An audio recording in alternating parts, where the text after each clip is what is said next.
Assalamualaikum warahmatullahi wabarakatuh. Selamat datang di pembelajaran kita hari ini. Kita hari ini akan belajar tentang pengumpulan data. Jangan lupa like, komen, dan subscribe terlebih dahulu. Sebelum kita memulai untuk pembelajaran hari ini, kita akan mereview metode pengumpulan data yang sudah kita pelajari pada minggu-minggu sebelumnya.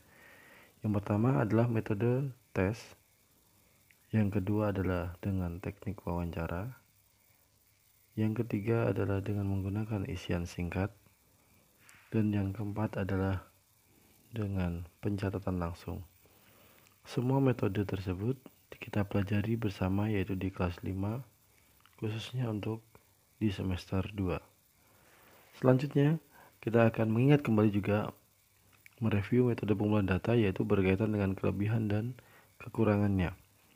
Yang pertama adalah untuk tes. Kelebihannya adalah waktu yang diperlukan lebih singkat. Yang kedua, materi yang ditanyakan jelas arahnya, mencakup banyak materi pelajaran. Selain itu, untuk uraian, siswa tidak bisa berspekulasi jawaban, itu kelebihannya. Sedangkan kekurangannya, tidak dapat mendeteksi langkah-langkah siswa, dan masih banyak lagi. Serta untuk uraiannya, jawabannya terkadang melebar. Nah, untuk selanjutnya yang kita akan review kembali adalah bagian untuk wawancara. Wawancara memiliki kelebihan memungkinkan untuk mengajukan banyak pertanyaan yang memerlukan waktu yang panjang. Terus memahami kompleksitas masalah dan menjelaskan maksud penelitian kepada responden dengan sangat jelas. Partisipasi responden lebih tinggi dibanding teknik dengan menggunakan kuesioner. Sedangkan kekurangannya adalah memerlukan waktu, biaya, tenaga, dan banyak lagi. Yang selanjutnya adalah sangat tergantung pada individu yang diwawancarai. Nah, untuk yang isian singkat, adapun kelebihannya adalah lebih efektif bagi pengisi data, tidak ada kesalahan dalam memahami data bagi orang lain. Informasi yang diberikan dapat terbaca dengan jelas, dan kekurangannya kurang mudah untuk dipahami oleh orang lain. Data yang terkumpul terkadang kurang lengkap. Itu merupakan 3 teknik yang digunakan dalam pengumpulan data yang sebelumnya kita sudah pelajari di pertemuan sebelumnya. Selanjutnya, kita akan melanjutkan kepada teknik pengumpulan data berupa dengan pencatatan langsung.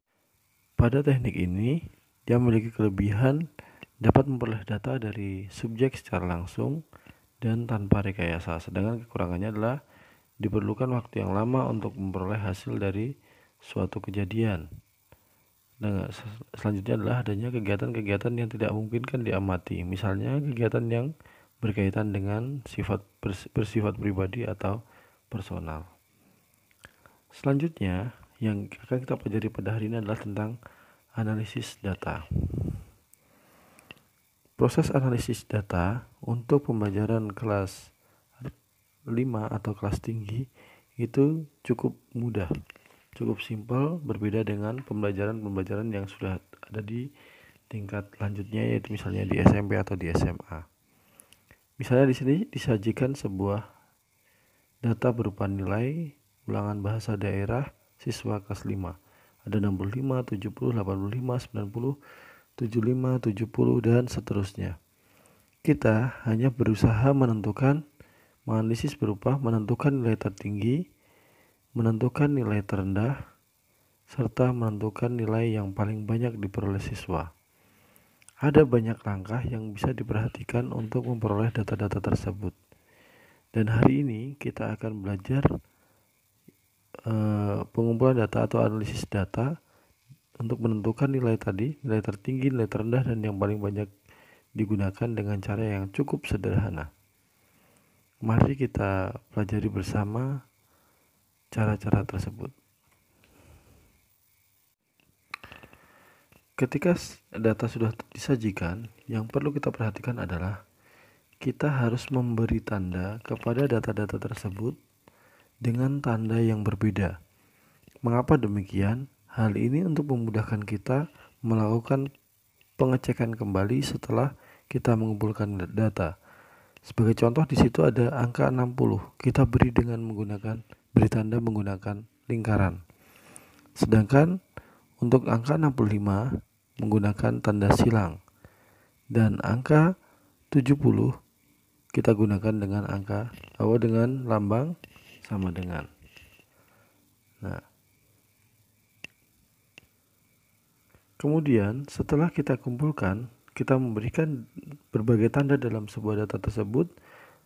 Yang selanjutnya harus kita lakukan adalah kita mengelompokkan ke dalam sebuah tabel. Hari ini untuk memudahkan kita untuk melakukan tindak lanjut ketika kita akan melakukan pembuatan seperti diagram dan sebagainya.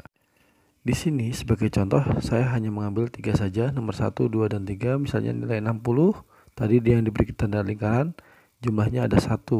65 jumlahnya ada 1, dan angka 70 jumlahnya ada 3. Hal ini memudahkan kita ketika nanti membuat sebuah tabel, diagram batang, diagram lingkaran, diagram garis. Itu sangat membantu sekali. Sehingga Bapak harapkan ketika kalian nanti mengumpulkan sebuah data, kalian harus memberikan tanda yang berbeda pada masing-masing angka yang sama, sehingga memudahkan kalian untuk mengerjakan soal. Dari analisis data yang ada tadi, dapat disimpulkan adalah yang pertama, nilai terendah adalah 60, nilai tertingginya tadi adalah 90, dan nilai terbanyak yang diperoleh siswa adalah nilai 80. Nah, pembelajaran hari ini berkaitan dengan analisis data semoga dapat dipahami. Selanjutnya, ada kasus sederhana. Berikut adalah berat badan dalam kilogram siswa kelas 4. Ada angka 30, 30, dan seterusnya 33 sampai 31. Nah, apa yang harus kalian lakukan? Kalian harus mencari. Yang pertama adalah berat badan terendah, berat badan tertinggi, dan berat badan yang paling banyak diperoleh datanya dari siswa kelas 4. Semoga video ini bermanfaat. Terima kasih. Jangan lupa like, komen, dan subscribe terlebih dahulu bagi yang belum. Assalamualaikum warahmatullahi wabarakatuh.